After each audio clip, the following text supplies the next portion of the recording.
പഞ്ചാബിലെ ലുധിയാന ഡിസ്ട്രിക്റ്റിൽ ലുധിയാന നഗരത്തിൽ നിന്ന് ഏകദേശം 1 മണിക്കൂർ ഹൈവേയിൽ യാത്ര ചെയ്തിട്ട് ഹൈവേയിൽ നിന്ന് മാറി ചെന്ന ഒരു ഗ്രാമത്തിലാണ് ആദ്യം ഒരു പഞ്ചാബി കുടുംബത്തിനോടൊപ്പം താമസിച്ചത്. ഈ കുടുംബത്തിലെ കാരണവൻ അച്ഛൻ വലിയ കൃഷിക്കാരനായിരുന്നു. വലിയ കൃഷിഭൂമി ഉണ്ടായിരുന്നു. സ്വന്തമായി ട്രാക്ടറെല്ലാം ഉള്ള വ്യക്തിയായിരുന്നു. അതിനോടൊപ്പം അവർക്ക് നഗരത്തിലും ഒരു ബിസിനസ് ഉണ്ടായിരുന്നു. നഗരത്തിൽ വുളൻ ടെക്സ്റ്റൈൽസിൻ്റെ ബിസിനസ് ഉണ്ടായിരുന്ന ആളാണ്. എന്നാൽ അദ്ദേഹത്തിൻ്റെ പത്നി എന്ന് പറയുന്നത് വളരെ സ്നേഹമുള്ളൊരു അമ്മയാണ്. എന്നാൽ ഇന്ത്യയുടെ സാഹചര്യങ്ങൾ, നമ്മുടെ ഗ്രാമത്തിൻ്റെ സാഹചര്യങ്ങൾ വെച്ച് നോക്കിയാൽ മുഖം മറച്ചുകൊണ്ടേ സംസാരിക്കുകയുള്ളൂ. വീട്ടിൻ്റെ പിൻവശത്ത് മാത്രമേ നിൽക്കുകയുള്ളൂ, പുറത്തേക്ക് വരില്ല. അവരുടെ ജീവിതം ആ ഒരു അടുക്കളയിലാണ്. ഭക്ഷണം ഉണ്ടാക്കുക എന്നുള്ളതാണ് ഏറ്റവും പ്രധാനം. ആ പഞ്ചാബിലെ ജീവിതം എന്ന് പറയുന്നത് വളരെ, കേരളത്തിൽ നിന്നും ചെന്ന ചെറുപ്പക്കാരനായ മലയാളി എന്ന നിലയ്ക്ക് വളരെ രസകരമായി തോന്നി. എല്ലാവരും അവർക്ക് ടേബിളും ഡൈനിങ് ടേബിളൊക്കെ ഉണ്ടായിരുന്നു. പക്ഷേ അവരുടെ പ്രിഫറൻസ് ഈ അടുക്കളയിൽ അടുപ്പിന് ചുറ്റും ഇരിക്കുക എന്നുള്ളതാണ്. അമ്മ നല്ല ചൂടായിട്ട് റൊട്ടിയോ പൊറാട്ടയോ ഉണ്ടാക്കി തരും. ബ്രേക്ക്ഫാസ്റ്റ് എന്ന് പറഞ്ഞാൽ അതിസമൃദ്ധമാണ്. നമ്മുടെ മക്കിക്ക് റോട്ടി, അതായത് കോൺ കൊണ്ടുണ്ടാക്കുന്ന റോട്ടി. അത് വലിയൊരു കട്ട വെണ്ണ ഒരു വലിയൊരു പാത്രത്തിൽ കൊണ്ടുവയ്ക്കും. അതിൻ്റെ വലിയൊരു പോർഷൻ എടുത്ത് നമ്മുടെ മക്കിക്ക് റോട്ടിയിലിട്ടാണ് നമുക്ക് തരുന്നത്. അതങ്ങ് തേച്ച് അവനെ അന്ന് മിനുക്കി എടുക്കണം. എന്നിട്ട് സർസോം കാ സാഗ്, സർസോം കൊണ്ട് ഉണ്ടാക്കിയിട്ടുള്ള സാഗാണ് സാധാരണ ഈ മക്കിക്ക് റോട്ടിയുടെ കൂടെ കഴിക്കുന്നത്. പിന്നെ നല്ല ഉഗ്രൻ തൈര്, വലിയൊരു പാത്രത്തിൽ തൈര് ധാരാളമായി കൊണ്ടുവയ്ക്കും. ഇതാണ് ഒരു സാധാരണ ബ്രേക്ക്ഫാസ്റ്റ്. പിന്നെ ഏറ്റവും രസകരം എന്ന് പറയുന്നത്, രാവിലെ എണീറ്റ് ഒരു ഗ്ലാസ് തരും. ദേ നിൽക്കുന്നു പശു, തന്നെത്താനെ പോയി പാല് കറന്നെടുത്തിട്ട് വാ എന്ന് പറയും. ജീവിതത്തിൽ ആദ്യമായിട്ട് അന്നാണ് ഞാൻ പാല് കറക്കാനായിട്ട് ശ്രമിച്ചിട്ടുള്ളത്. യാതൊരു സക്സസ്സും ഉണ്ടായില്ല.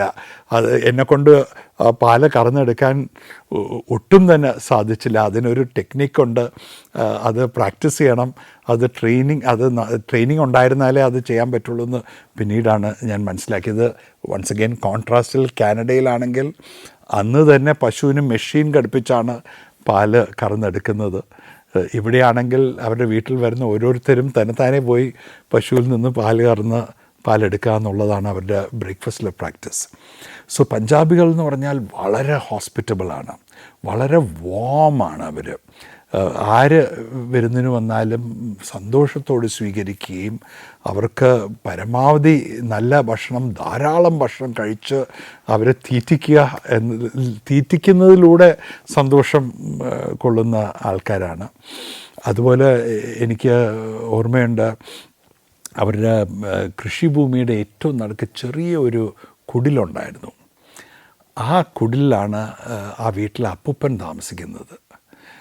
ഞാൻ താമസിച്ചിരുന്ന വീട്ടിലെ അച്ഛൻ്റെ ഇംഗ്ലീഷൊന്നും വലിയ ഗുണമില്ലായിരുന്നു. ഇംഗ്ലീഷ് സംസാരിക്കുമായിരുന്നു, കുറേയധികം ഹിന്ദിയും സംസാരിക്കുമായിരുന്നു. പക്ഷെ അത്ര നല്ല ഇംഗ്ലീഷ് എന്ന് പറയാൻ പറ്റില്ല. പക്ഷെ നേരെ മറിച്ച് ഞാൻ ആ അപ്പൂപ്പനെ ചെന്ന് കണ്ടപ്പോൾ അതിമനോഹരമായ പെർഫെക്റ്റ് ഇംഗ്ലീഷാണ് പുള്ളി സംസാരിക്കുന്നത്. ഞാൻ ചോദിച്ചു, ഇതെങ്ങനെ സംഭവിച്ചു, എങ്ങനെ നിങ്ങൾ ഇത്രയും നല്ല ഇംഗ്ലീഷ് പഠിച്ചു എന്ന് പറഞ്ഞപ്പോൾ പുള്ളി പറഞ്ഞു, ഞാൻ പഠിച്ചത് ലാഹോർ യൂണിവേഴ്സിറ്റിയിലാണ്. സ്വാതന്ത്ര്യത്തിന് മുമ്പ് ലാഹോർ യൂണിവേഴ്സിറ്റിയിൽ പഠിച്ചതാണ്. എൻറ്റയർ നോർത്ത് ഇന്ത്യയിലെ ഏറ്റവും നല്ല യൂണിവേഴ്സിറ്റി ആയിരുന്നു. ഞങ്ങൾ അന്ന് പഠിച്ചത് ഞങ്ങൾ ഒരിക്കലും മറക്കില്ല. അതുകൊണ്ടാണ് എൻ്റെ ഇംഗ്ലീഷ് ഇത്രയും നല്ലത്. അദ്ദേഹത്തിനോട് എനിക്ക് വളരെ എളുപ്പം സംസാരിക്കുകയും പഞ്ചാബിൻ്റെ കാര്യങ്ങളെല്ലാം കേട്ടറിഞ്ഞ് മനസ്സിലാക്കുകയും ചെയ്തു. ഈ ഗ്രീൻ റെവല്യൂഷൻ എന്നൊക്കെ പറയുന്നത് നമ്മൾ പഞ്ചാബിൽ ചെന്ന് കണ്ടാലേ അറിയുള്ളൂ. എത്രത്തോളം മെക്കനൈസേഷൻ വന്നിട്ടുണ്ട്, എത്രത്തോളം ട്രാക്ടേഴ്സ് അവരുപയോഗിക്കുന്നു. അന്ന് കേരളത്തിലൊന്നും ഒരു ട്രാക്ടർ പോലും കാണാൻ പറ്റാത്തൊരു സമയമാണ്. ആൻഡ് എത്ര ഏക്കറിലൂടെ എന്തൊക്കെ വെറൈറ്റി ഓഫ് ക്രോപ്സ് നടന്നു, മൾട്ടിപ്പിൾ ക്രോപ്സ് ഒരേ ലാൻഡിൽ നിന്നും എങ്ങനെ ഉൽപ്പാദിക്കുന്നു എന്നുള്ളതെല്ലാം ആ കുടുംബത്തിനോടൊപ്പം ജീവിക്കുമ്പോൾ കണ്ട് മനസ്സിലാക്കുവാൻ സാധിച്ചിട്ടുണ്ടായിരുന്നു. അതുപോലെ ലുധിയാന പോലൊരു നഗരത്തിൽ ചെന്ന് അവരുടെ ടെക്സ്റ്റൈൽ ബിസിനസ് കാണുമ്പോൾ ഈ മീഡിയം ആൻഡ് സ്മോൾ ഇൻഡസ്ട്രീസിൻ്റെ രംഗത്തും പഞ്ചാബ് കൈവരിച്ചിട്ടുള്ള പുരോഗതി നമുക്ക് കാണാമായിരുന്നു. അന്ന് തന്നെ ഈ പഞ്ചാബിൽ നിന്നും വിദേശ രാജ്യങ്ങളിലേക്ക്, പ്രത്യേകിച്ച് കാനഡയിലും UK-യിലേക്കുമുള്ള ജനങ്ങളുടെ ഒഴുക്ക് തുടങ്ങിയിരുന്നു. അന്നത്തെ അവിടുത്തെ ആഗ്രികൾച്ചറൽ ലേബർ എന്ന് പറയുന്നത് മുഴുവൻ UP-യിൽ നിന്നും ബീഹാറിൽ നിന്നും വന്നിട്ടുള്ള ആൾക്കാരായിരുന്നു. പഞ്ചാബികൾ ലേബറേഴ്സായിട്ട്, പ്രത്യേകിച്ചും സർദാർജികൾ ആരും തന്നെ ഉണ്ടാകില്ല. എല്ലാ ഫാം ലേബറും മൈഗ്രൻ്റ് ലേബറാണ്, മറ്റ് സംസ്ഥാനങ്ങളിൽ നിന്നും അവിടെ വന്നതാണ്. ആ പഞ്ചാബിലെ ജീവിതത്തിൽ ആദ്യത്തെ 1.5 മാസം ഈ കുടുംബത്തിനോട് ജീവിച്ചിരുന്ന് പഞ്ചാബ് മുഴുവൻ കറങ്ങി കണ്ടു. ഞങ്ങൾ ഗോൾഡൻ ടെമ്പിളിൽ പോയി, പട്യാലയിൽ പോയി, നാഷണൽ ഇൻസ്റ്റിറ്റ്യൂട്ട് ഓഫ് സ്പോർട്സിൽ പോയി. അങ്ങനെ പഞ്ചാബ് മുഴുവൻ കാണാനായിട്ടുള്ള ഒരു അവസരമായിട്ടാണ് ഉപയോഗിച്ചത്. അവിടെ കാനഡയിലാണെങ്കിൽ വർക്ക് പ്ലേസ് വ്യത്യസ്തമാണ്, വീട് വ്യത്യസ്തമാണ്. പക്ഷേ ഇവിടെ വീടും വർക്ക് പ്ലേസും എല്ലാം ഒന്നായതുകൊണ്ട് അതിൽ വലിയൊരു ഡിഫറൻസ് കണ്ടെത്താൻ സാധിച്ചിരുന്നില്ല. പക്ഷേ അതിനേക്കാൾ എൻജോയ് ചെയ്തത് ആ സെക്കൻഡ് ഹാഫിൽ ഞങ്ങൾ അവിടെ അടുത്തുള്ള മറ്റൊരു ഗ്രാമത്തിൽ പോയിട്ട് മുഴുവൻ ഗ്രൂപ്പും ഒരു ഗുരുദ്വാരയിൽ താമസിച്ചു. എന്നിട്ട് ആ ഗുരുദ്വാരയിൽ ഉണ്ടാക്കുന്ന ഭക്ഷണം കഴിക്കുകയും ആ ഗ്രാമത്തിലെ ജനങ്ങൾ അവിടെ ഒരു വില്ലേജ് റോഡ് നിർമ്മിക്കുകയായിരുന്നു. ആ വില്ലേജ് റോഡിൻ്റെ നിർമ്മാണത്തിൽ ഞങ്ങൾ പങ്കാളികളായി. അതിൽ നിന്നും നഗരത്തിൽ ജീവിച്ച് കേരളത്തിലൊക്കെ വളർന്നവർക്ക് നമുക്കാർക്കും റോഡൊന്നും നിർമ്മിച്ചുള്ള ശീലമില്ല. ഇത് എത്ര പാട് ഉള്ള പണിയാണ് എന്ന് മനസ്സിലാക്കാൻ സാധിച്ചു. അതിനോടൊപ്പം ഗുരുദ്വാരയിൽ ഓരോ ദിവസം വൈകുന്നേരവും നമ്മളൊന്ന് നടക്കാനിറങ്ങിയാൽ മതി, ആ ഗ്രാമത്തിലെ ആൾക്കാർ കാത്തിരിക്കുവാണ്. ആരെങ്കിലും വന്ന് പിടിച്ചുകൊണ്ട് പറയും, ഞങ്ങളുടെ വീട്ടിൽ വരണം, ഞങ്ങളുടെ ഭക്ഷണം കഴിക്കണം, ഞങ്ങൾക്കിത് വലിയൊരു അനുഗ്രഹമായിരിക്കും, നിങ്ങൾ ഞങ്ങൾക്ക് നൽകുന്ന ഏറ്റവും വലിയ ഓണറായിരിക്കും എന്നുള്ളത്. അങ്ങനെ ഞങ്ങൾ ഓരോരുത്തരും ആ ഗ്രാമത്തിലെ ഓരോ കുടുംബത്തിൻ്റെയും വീട്ടിൽ ചെന്ന് ഭക്ഷണം കഴിച്ചു. ഏതാനും 2-3 ആഴ്ചയ്ക്കുള്ളിൽ ഗ്രാമത്തിൻ്റെ ജീവിതം എന്ന് പറയുമ്പോൾ അവിടെയെങ്ങും ടോയ്ലറ്റ്സ് ഇല്ല. അപ്പോൾ ഫീൽഡ്സിൽ ചെന്ന് നമ്മുടെ പ്രാഥമിക ആവശ്യങ്ങളൊക്കെ നിർവഹിക്കുക എന്നുള്ളതെല്ലാം അന്ന് അനുഭവിച്ച് പഠിച്ചതാണ്. ഇന്നും നമ്മുടെ രാജ്യം ആ സ്ഥിതിയിലേക്ക് തന്നെയാണ്. ഇന്നും നമുക്ക് ഓപ്പൺ ഡെഫിക്കേഷൻ കംപ്ലീറ്റ് ആയിട്ട് അവോയ്ഡ് ചെയ്യാൻ സാധിച്ചിട്ടില്ല. പക്ഷേ ആ കാലഘട്ടത്തിൽ കനേഡിയൻസ് പോലും ഇന്ത്യയിൽ വന്നപ്പോൾ ആ ഇന്ത്യൻ ജീവിത രീതിയുടെ ഭാഗമായി ആകാൻ തയ്യാറായിരുന്നു. ഞാൻ അന്ന് ആ കാനഡ പ്രോഗ്രാമിൽ നിന്നും നേടിയെടുത്ത സുഹൃത്തുക്കൾ ഇന്നും എൻ്റെ സുഹൃത്തുക്കളായി നിലനിൽക്കുന്നു. അവരെ ഫേസ്ബുക്കിലൂടെയും മറ്റ് രീതികളിലൂടെയും അവരുമായി എനിക്ക് കോൺടാക്റ്റ് നിലനിർത്താൻ സാധിച്ചിട്ടുണ്ട്. അതിനുശേഷം ഏകദേശം 20 വർഷത്തിന് ശേഷം ഞാൻ കാനഡയിൽ തിരിച്ചു പോവുകയുണ്ടായി. ഞാൻ താമസിച്ച ആ ഫാമിലിയെ വിസിറ്റ് ചെയ്തു. അന്ന് വളരെ കൊച്ചുകുട്ടികളായിരുന്നവരെല്ലാവരും ഇന്ന് വലുതായിരിക്കുന്നു, അച്ഛനും അമ്മയും എല്ലാം വയസ്സായിരിക്കുന്നു. അതുപോലെ ഞങ്ങൾ താമസിച്ച ആ ടൗണിൽ ചെന്ന് സന്ദർശിച്ചു. എൻ്റെ പല ഫ്രണ്ട്സിനെയും കാണാൻ സാധിച്ചു. യാത്രയോടുള്ളൊരു കൗതുകം വളരെ ചെറുപ്പത്തിൽ ആദ്യം LTCയിലൂടെ തുടങ്ങിയതാണെങ്കിൽ ഈ കാനഡ ട്രിപ്പോടുകൂടിയാണ് ശരിക്കും എനിക്ക് വിദേശ സർവീസിൽ ചേരണം, നയതന്ത്ര പ്രതിനിധിയായി വർക്ക് ചെയ്യണം എന്നുള്ള ആഗ്രഹമെല്ലാം മനസ്സിൽ ആദ്യമായി ഉദിക്കുന്നത്. ഞാൻ ഈ കാനഡ പ്രോഗ്രാമിൻ്റെ ഭാഗമായി ഏകദേശം 6 മാസം പഞ്ചാബിലും കാനഡയിലുമായിരുന്നു. എൻ്റെ അക്കാഡമിക് ഇയർ ഭൂരിഭാഗം നഷ്ടപ്പെട്ടിരുന്നു.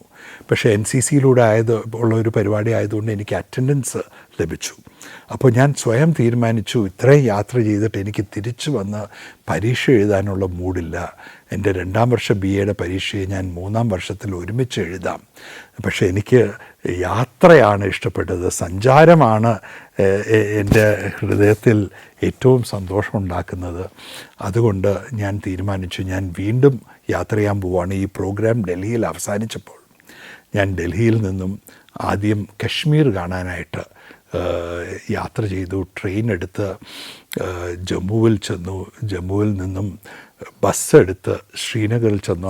അന്ന് വിൻ്ററാണ്. വിൻ്റർ സമയത്തിൽ ആദ്യം ഒരു ഹൗസ് ബോട്ടിൽ ശ്രീനഗറിൽ താമസിച്ചു. എന്നിട്ട് ഗുൽമാർഗിൽ പോയി. അന്ന് ഗുൽമാർഗിൽ പോയപ്പോൾ സ്നോ എന്നെക്കാൾ ഒരു 3 അടി പൊക്കമുണ്ട്. ചെറിയൊരു പാത വെട്ടി അതിലൂടെയാണ് നടന്നു കയറി. ഇത് ഗുൽമാർഗിൽ എൻ്റെ കൂടെ ഒരു കനേഡിയൻ സുഹൃത്തു കൂടി ഉണ്ടായിരുന്നു, ഞങ്ങളുടെ പ്രോഗ്രാമിൻ്റെ ഭാഗമായിരുന്നവർ. കാനഡയിൽ എല്ലാവരും അവർ പറയുന്നത് ജനിച്ചു വീഴുന്നത് ഐസ് സ്കീസിലുമെല്ലാണ്. അവരെല്ലാവർക്കും സ്നോയിൽ ജീവിക്കാൻ അറിയാം. പക്ഷേ നമ്മൾ കേരളത്തിൽ നിന്ന് അന്നാണ് ഞാൻ ആദ്യമായിട്ട് സ്നോ കാണുന്നത്.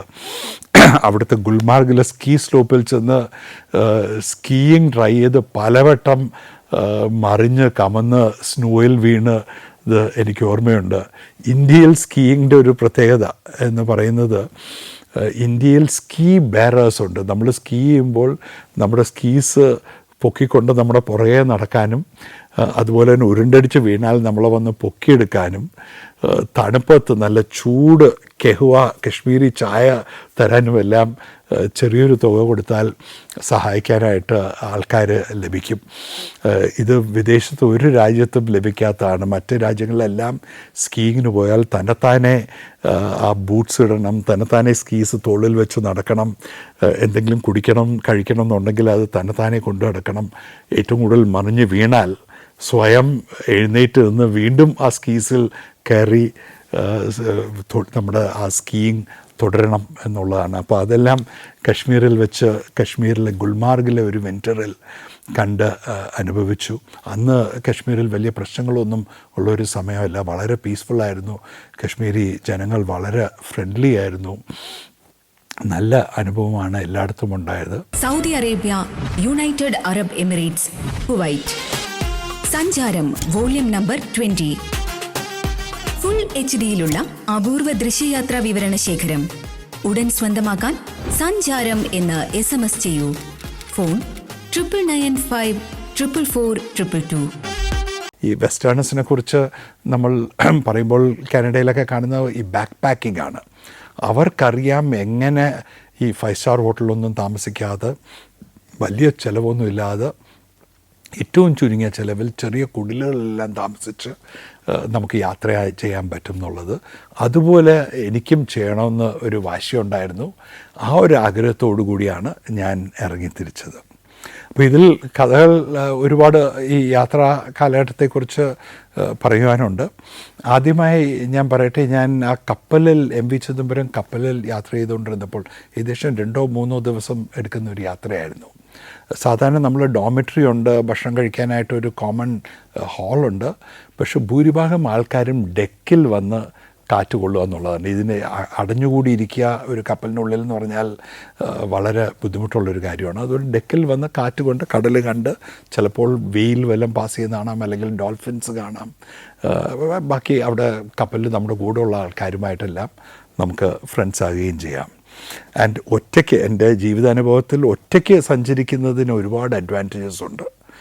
അതിൽ ഒന്ന്, ഒറ്റയ്ക്ക് സഞ്ചരിച്ചാൽ നമ്മൾ കൂടുതൽ ഓപ്പൺ ആകും, മറ്റുള്ളവർക്ക് നമ്മളുമായി ഫ്രണ്ട്സ് ആകാനായിട്ട് നമുക്ക് അവസരം ലഭിക്കുന്നു.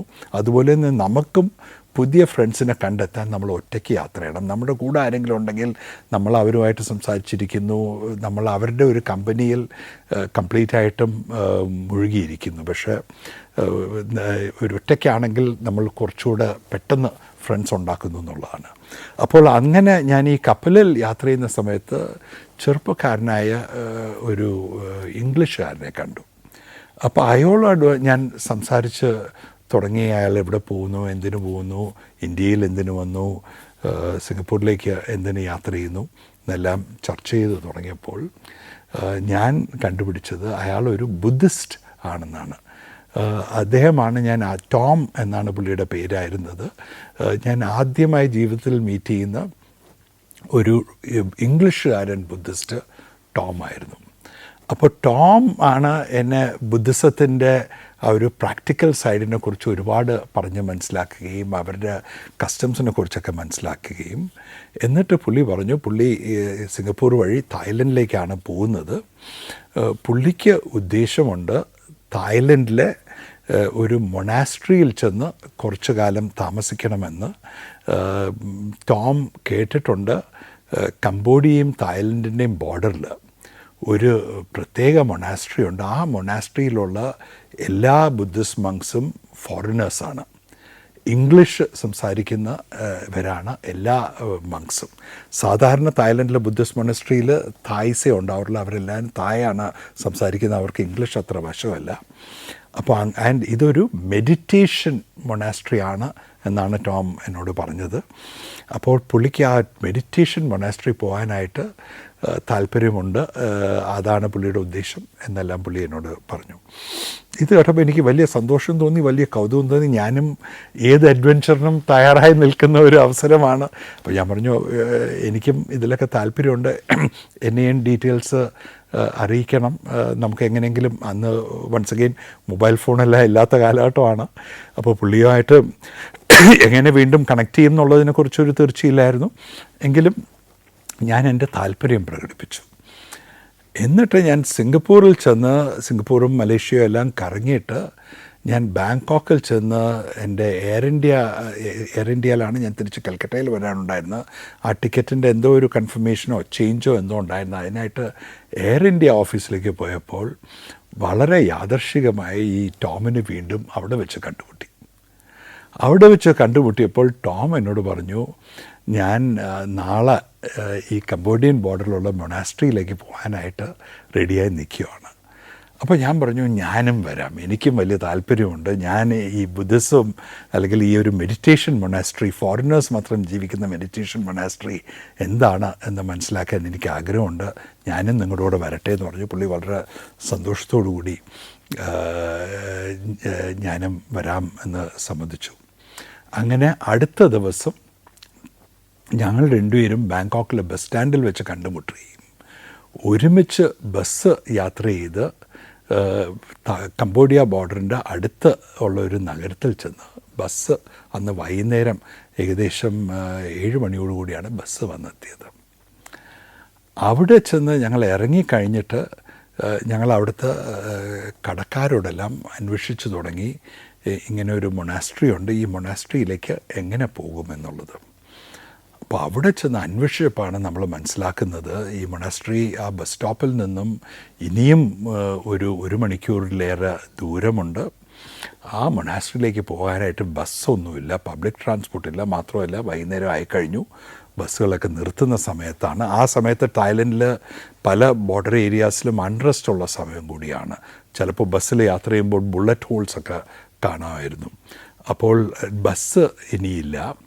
പിന്നെ ആ പ്രദേശത്തെങ്ങും ഒരു ടാക്സി പോലും ഇല്ല അവിടെ പോകാനായിട്ട് എന്നാണ് ഞങ്ങൾക്ക് കിട്ടിയത് വിവരം.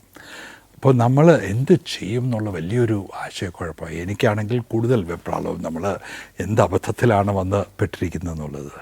എന്നാൽ ടോം ആണെങ്കിൽ ടോം ബുദ്ധിസ്റ്റാണ്. അപ്പോൾ പുള്ളി പറഞ്ഞു എന്തെങ്കിലും ഒരു സൊല്യൂഷൻ ഉണ്ടാകും, നമുക്കിവിടെ ഇരിക്കാം, നമുക്ക് വെയിറ്റ് ചെയ്യാം, ശാന്തമാകും, നമ്മൾ മെഡിറ്റേറ്റ് ചെയ്യുക. പുള്ളി എന്നോട് ഓൾറെഡി പറഞ്ഞിരുന്നു, മെഡിറ്റേഷൻ എന്ന് പറഞ്ഞാൽ നമ്മൾ ശ്വാസത്തിലാണ് ശ്രദ്ധിക്കേണ്ടത്. ശ്വാസമകത്തേക്ക് എടുക്കുന്നു, പുറത്തേക്ക് എടുക്കുന്നു, ശ്വാസം എടുക്കുമ്പോൾ വയറ് പുറത്തേക്ക് വരുന്നു. അപ്പം അങ്ങനെ പുള്ളി ബേസിക്സ് ഒക്കെ പറഞ്ഞു തന്നിട്ട് മെഡിറ്റേറ്റ് ചെയ്യൂ, ശാന്തമായിരിക്കൂ, കാമായിരിക്കൂ, എന്തെങ്കിലും സൊല്യൂഷൻ ഉണ്ടാവും എന്ന് പറഞ്ഞാൽ ആ ഒരു ബുദ്ധിസ്റ്റിൻ്റെ ഒരു ഇക്വാണിമിറ്റി പ്രകടിപ്പിച്ചുകൊണ്ട് ഞങ്ങൾ തായ്ലൻഡിൻ്റെ ഒരു കംബോഡിയൻ ബോർഡറിലെ ചെറിയൊരു നഗരത്തിൽ ഒരു ബസ് സ്റ്റോപ്പിൽ രാത്രിയാകും തോറും ആൾക്കാരെല്ലാം അവിടുന്ന് പോയി തുടങ്ങി, വേറൊരു മനുഷ്യരും ഇല്ല, കടകളൊക്കെ അടച്ചു തുടങ്ങി. അപ്പോൾ എന്ത് സംഭവിക്കും എന്നുള്ളതിനെക്കുറിച്ച് യാതൊരു ധാരണയുമില്ലായിരുന്നു. അപ്പോൾ ഏറ്റവും അവസാനം അടച്ച ഒരു കടയുടെ ഓണർ ഞങ്ങളുടെ അടുത്ത് വന്നു. എന്നിട്ട് പുള്ളി ചോദിച്ചു, എന്ത് പറ്റി, നിങ്ങൾ എന്തിനാണ് ഇവിടെ ഇരിക്കുന്നത്, എന്തിനാണ് ഇവിടെ വെയിറ്റ് ചെയ്യുന്നത്? പുള്ളിക്ക് ആദ്യം ഇംഗ്ലീഷൊന്നും അറിയില്ലായിരുന്നു. വളരെ കുറച്ച് ഇംഗ്ലീഷ് വെച്ച് പുള്ളി മനസ്സിലാക്കാൻ ശ്രമിച്ചു. നമ്മൾ എന്തിനൊരു ഇംഗ്ലീഷുകാരൻ, ഒരു ഇന്ത്യക്കാരൻ തായ്ലൻഡിൻ്റെ ഒരു കൊച്ചു നഗരത്തിൽ അല്ലെങ്കിൽ ഒരു കൊച്ചു ടൗണിൽ, കുഗ്രാമം എന്ന് വേണമെങ്കിലും പറയാം. അപ്പോൾ പുള്ളി ഇങ്ങനെ ഈ ഒരു മൊണാസ്ട്രി പോകാനാണ് എന്ന് മനസ്സിലാക്കിയപ്പോൾ പുള്ളി പറഞ്ഞു, വളരെ ദൂരമാണ്, ബുദ്ധിമുട്ടാണ്, പക്ഷെ ഒരു കാര്യം ചെയ്യാം, ഞാൻ നിങ്ങളെ കൊണ്ടുപോകാം. ഞങ്ങൾ അതിശയിച്ചു പോയി. ഒരു പരിചയമില്ലാത്ത അയാൾ അത് ചെയ്യേണ്ട ഒരാവശ്യമില്ല. എന്നിട്ട് ആൾ പറഞ്ഞു, നിങ്ങൾ എൻ്റെ കൂടെ വരൂ, എൻ്റെ കാറിൽ ഞാൻ നിങ്ങളെ അവിടെ കൊണ്ടെത്തിച്ചേരാമെന്ന് പറഞ്ഞ് പുള്ളിയുടെ വീട്ടിൽ പോകുന്നതിന് പകരം ഞങ്ങളെ ആ മൊണാസ്ട്രിയിൽ കൊണ്ടെത്തിച്ച് അവിടുത്തെ മെയിൻ പ്രീസ്റ്റ്, ഞങ്ങൾ അവിടെ ചെന്നപ്പോഴത്തേക്കും വളരെ രാത്രിയായിരുന്നു, 9 മണിയോളം ആയിരുന്നു. പുള്ളി അവിടെ ചെന്ന് ഗേറ്റിൽ ബെല്ലൊക്കെ അടിച്ചപ്പോൾ അവിടുത്തെ മെയിൻ പ്രീസ്റ്റ് വന്നു. ആ പ്രീസ്റ്റിനെ കണ്ട് പുള്ളിയെ ഏൽപ്പിച്ചിട്ടാണ് പുള്ളി അവിടെ നിന്ന് പോയത്. ഒരു കംപ്ലീറ്റ് സ്ട്രേഞ്ചർ. എൻ്റെ എല്ലാ യാത്രാനുഭവങ്ങളും അല്ലെങ്കിൽ എൻ്റെ പല യാത്രാനുഭവങ്ങളും ഞാനിങ്ങനെ കംപ്ലീറ്റ് സ്ട്രേഞ്ചേഴ്സിൽ നിന്നും ഒരുപാട് സ്നേഹവും ഒരുപാട് സഹായവും എനിക്ക് ലഭിച്ചിട്ടുണ്ട്. ഇത് ഞാൻ പലപ്പോഴും പറയുന്നത് സഞ്ചാരമെന്ന് പറയുന്നത് മനുഷ്യ സ്നേഹത്തെക്കുറിച്ചും മനുഷ്യ നന്മയെക്കുറിച്ചും പഠിക്കാനുള്ള ഒരു അവസരം കൂടിയാണ്.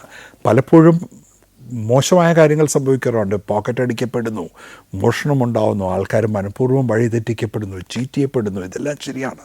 പക്ഷെ ഒരുപാട് മനുഷ്യ സ്നേഹം കാണാനും പഠിക്കാനുള്ള ഒരു അവസരം കൂടിയാണ്.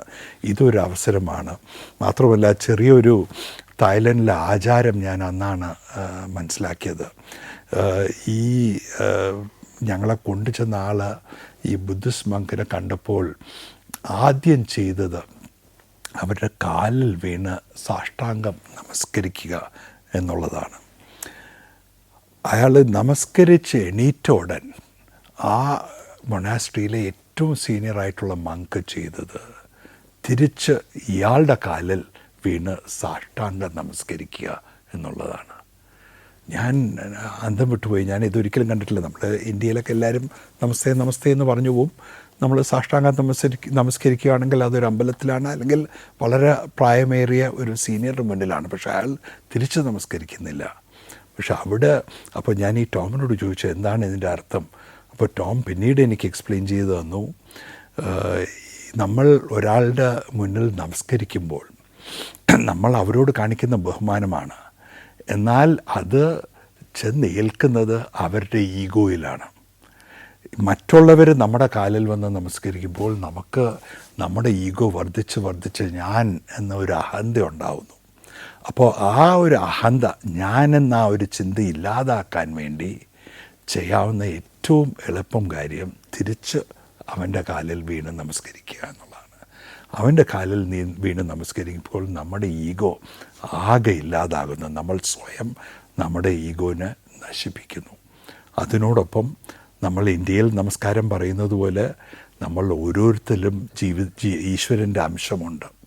നമ്മൾ നമസ്കരിക്കുന്നത് നമ്മുടെ മുന്നിൽ നിൽക്കുന്ന ആളുടെ പ്രാണനെയാണ്, അദ്ദേഹത്തിനുള്ളിലെ ആ ഈശ്വരനെയാണ്. അതേ ഈശ്വരനാണ് നമ്മുടെ ഉള്ളിലും നിലനിൽക്കുന്നത്. അപ്പോൾ അതിൻ്റെ ഒരു പ്രാക്ടിക്കൽ ഡെമോൺസ്ട്രേഷനാണ് ഈ ആദ്യം സാഷ്ടാംഗം നമസ്കരിക്കുക, അതുപോലെ തിരിച്ച് മറ്റൊരാളുടെ, അയാൾ എത്ര ഉയർന്ന ആളാണെങ്കിലും എത്ര സീനിയർ ആയിരുന്നാലും അയാളുടെ ഒരു സാഷ്ടാംഗം നമസ്കരിക്കുമ്പോൾ നമ്മുടെയും ഈഗോ ഇല്ലാതാകുന്നു. നമ്മൾ സ്വയം നമ്മുടെ രണ്ടുപേരുടെയും ഉള്ളിലെ ഈശ്വരനെ കണ്ടറിയുന്നു എന്നുള്ളതാണ്. അങ്ങനെ മനോഹരമായ ഒരു പാഠത്തോടു കൂടിയാണ് ആ ഒരു ദിവസം ഞാൻ അവസാനിപ്പിച്ചത്. അതിനുശേഷം ടോം ആ മൊണാസ്ട്രിയിൽ നീണ്ട ദിവസം താമസിക്കാൻ ഒരുമ്പെട്ടാണ് വന്നത്. ഞാൻ അവിടെ ഒരു 2 ദിവസം താമസിച്ചു. മങ്സിൽ നിന്നും മെഡിറ്റേഷൻ പഠിക്കാനായി ശ്രമിച്ചു. മങ്സിനോടൊപ്പം അവരുടെ ഡെയിലി റിച്വൽ എന്ന് പറയുന്നത് അതിരാവിലെ എണീറ്റാൽ മെഡിറ്റേറ്റ് ചെയ്യുക. ഒരു 11 മണിക്ക് മങ്സ് എല്ലാവരും കൂടി പ്രൊസഷനായിട്ട് അവിടുത്തെ ഏറ്റവും അടുത്തുള്ള വില്ലേജിൽ കൂടെ നടന്നു പോവും ഭിക്ഷ തേടിക്കൊണ്ട്. എല്ലാവരുടെയും കയ്യിൽ ഒരു ഭിക്ഷാപാത്രമുണ്ടാവും. അതിൽ അവിടുത്തെ ഓരോ ഗ്രാമീണരും അവരെല്ലാം വളരെ ഡിവോട്ട് ബുദ്ധിസ്റ്റ് ആയതുകൊണ്ട് അവർ ഭക്ഷണം അവരുടെ പാത്രങ്ങളിൽ വയ്ക്കും.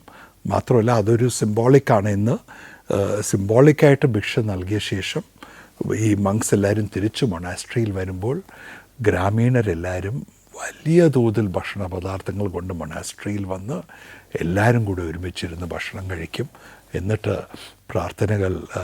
ആദ്യം പ്രാർത്ഥനകൾ നടത്തും, എന്നിട്ട് ഭക്ഷണം കഴിക്കും, എന്നിട്ട് വീണ്ടും മങ്സ് മെഡിറ്റേഷൻ തുടരുന്നു. ഒരു ദിവസത്തിൽ 1 പ്രാവശ്യം മാത്രം ഭക്ഷണം കഴിക്കുക. എന്നിട്ട് രാവിലെ മുതൽ ഭക്ഷണം കഴിക്കുന്ന സമയം വരെ, അതിനുശേഷം ഭക്ഷണത്തിന് ശേഷം വീണ്ടും രാത്രി വരെ മെഡിറ്റേഷൻ. അതിനെന്തെങ്കിലും ബ്രേക്ക് ഉണ്ടെങ്കിൽ അത് ഈ മങ്സ് പോയി മൊണാസ്ട്രി ക്ലീൻ ചെയ്യാനും മറ്റ് പൊതുകാര്യങ്ങളുള്ള പ്രവർത്തനങ്ങളിലൂടെയാണ്. സോ ആ അവസരത്തിൽ എനിക്ക് അധികം മെഡിറ്റേഷൻ പഠിക്കാൻ പറ്റി എന്ന് പറയുവാൻ സാധിക്കില്ല. ഞാൻ വളരെ ആദ്യമാണ് ഇങ്ങനെ ഒരു അനുഭവം ഉണ്ടാകുന്നത്. എന്നാൽ ജീവിതത്തിൽ ഒരിക്കലും മറക്കാൻ പറ്റാത്ത ഒരു അനുഭവമായിട്ടാണ് ഞാൻ അതിനെ കാണുന്നത്. അപ്പോൾ ഈ പൂജാരിയാകെ അന്തം വിട്ടു. ഇന്ത്യയിൽ നിന്നും ഇങ്ങനെ താമസിക്കാൻ സ്ഥലമില്ല എന്ന് പറഞ്ഞൊരു ചെറുപ്പക്കാരൻ വരുന്നു എന്നുള്ളൂ. പുള്ളിക്ക് ഉടനെ ഭയങ്കര സംശയവും, നിങ്ങൾ ഇല്ലീഗൽ ഇമിഗ്രൻ്റ് ആയിട്ടാണോ വന്നത്, നിങ്ങൾക്ക് വീസയുണ്ടോ, നിങ്ങൾക്ക് പാസ്പോർട്ടുണ്ടോ, വേറെ എന്തെങ്കിലും കള്ളത്തരം കാണിച്ചിട്ട് ഇന്ത്യയിൽ നിന്നും ഒളിച്ചോടി വന്ന ആളാണ്. എനിക്കൊരു 100 ക്വസ്റ്റ്യൻസ്.